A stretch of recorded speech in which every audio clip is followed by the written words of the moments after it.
All right. We are doing pretty well. We are only an hour behind schedule, so I think that's doing pretty well, considering the amount of information that we covered and have to cover. I'm going to try to keep up my pace so that we can formally finish at 6 o'clock, because there are probably people that have got to leave. But once we get to 6 o'clock, we'll take a break, and then we will just continue and go into... If you have questions that you want to talk about something more in depth, let me know, and I will certainly do that. Page 22. I figured by this time the seriousness factor is a little bit high, and so I've attempted to interject a little bit of humor for comic relief. I have inserted something called a Bill of No Rights, which I've downloaded off the internet, and you've got a website there. I am not responsible for it. I only wish that I were.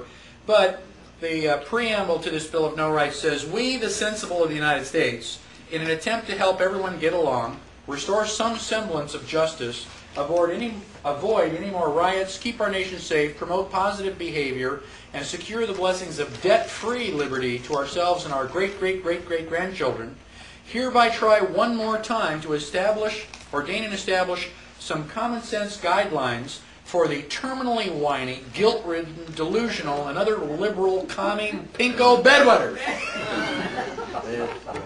And so it goes on to say what you do not have a right to. You do not have a right to be free from harm. If you stick a screwdriver in your eye, learn to be more careful. Okay? Do not expect the tool manufacturer to make you and all of your relatives independently wealthy, etc. So you can read that. I think that it's very humorous. And sadly enough, you probably ought to post that for some people. You know? Now, the first 10 amendments are special. They identify unalienable rights. And, you know, although Congress may go through the motion of amending them or eliminating them, they may as well just go ahead and shred the whole Bill of Rights. They can do that too, but it doesn't make it valid. Now, there are several additional amendments. The 11th Amendment basically... The U.S. judicial power is denied in cases against the state, so that states have a little bit more difficulty suing each other.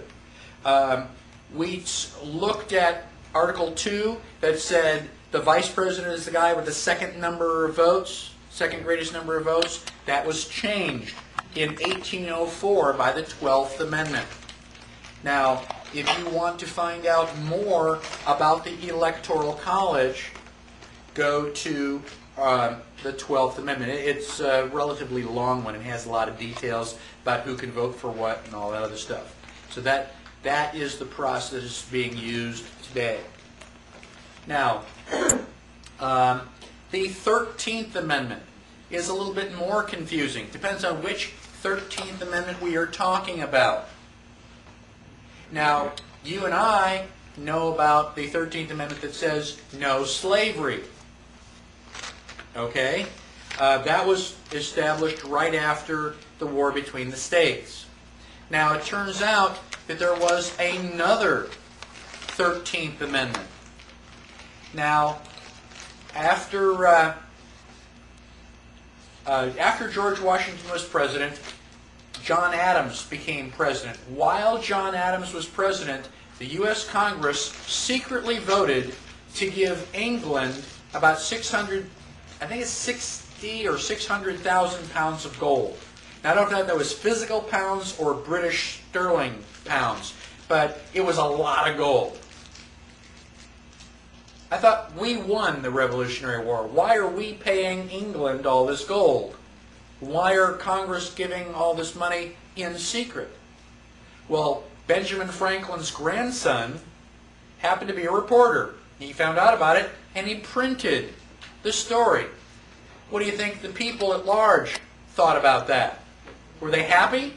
No, I think they had Pennsylvania Avenue filled with torches and pitchforks. They were a little bit upset and they wanted to, you know, dangle a couple of these congressmen from a long rope.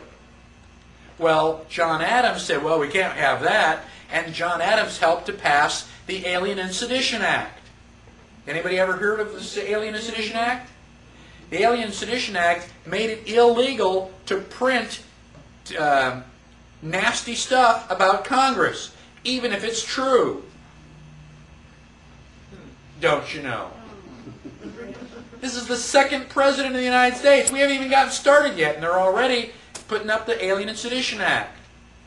Well, Thomas Jefferson was our third president. Thomas Jefferson's first formal action was to eliminate the Alien and Sedition Act. You can't have freedom of speech and the Alien and Sedition Act. It's one or the other. And so he got rid of the Alien and Sedition Act. Now, they were starting to realize that Congress was being infiltrated by a bunch of lawyers. What does BAR stand for? When you take the BAR exam, what does BAR stand for? British Accreditation Registry. British Accreditation Registry. British Accreditation Registry? So these are the king's men? And when you become a lawyer, you get to put Esquire after your name. It's a title of nobility. Well, the Founding Fathers that were still around went, wait a minute, we got to put a stop to this. And they did the Titles of Nobility Amendment. And I won't read it in its entirety, but it is on page 23.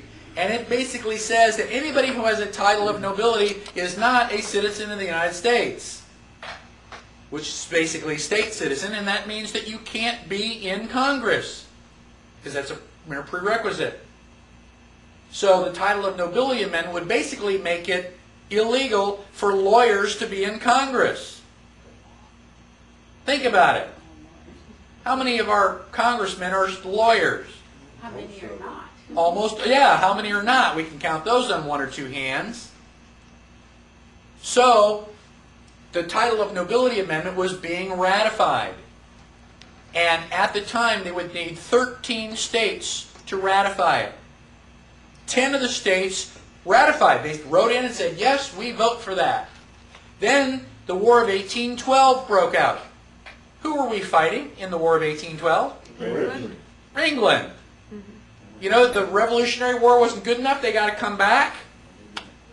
Well, what happened during the War of 1812? They burned down the White House, where all of the records are kept. Son of a gun. There's a lot of strong evidence that leads to imply that the War of 1812 was specifically to prevent this 13th Amendment from being ratified. So now the War of 1812 is over. Congress gets back. Okay, where were we before we were so rudely interrupted? Oh yeah, we had this amendment. And 3 states didn't show up. You know, we didn't get their answer. Let's go get it now. So they write a letter to the president, say, go out and find out what those 3 states said. There is documented proof that the president of the United States wrote and said, what was your answer? Now, there is no evidence that the states wrote back. However, because the states were now subordinate to the supreme law of the land, every time the state would print the state laws, it seemed like a good idea to print the Constitution at the front page. That was the supreme law. All the state laws follow it. Now, you have 2 guys out in Maine, and they just do this research. They're looking through all these old books. If you like that kind of stuff, fine. Now, when they take a coffee break, imagine them going, I wonder what the oldest book in the library is. And so they go through, running through all the shelves, and they find this old book, and they slide it off the shelf, and it's got all the dust, and they blow it off, and here's the Constitution. You got the Bill of Rights, and 11th, 12th, and 13th Amendment. That doesn't look like no slavery. It looks like no titles of nobility. We'd never heard of that before. So they started doing research, and they found out that the title of nobility amendment was printed no less than 47 times between 1820 and 1860. Why would they print the title of nobility amendment if it hadn't been ratified? Now, all of a sudden we get to 1860. What happened in 1860? Civil War. Son of a gun. And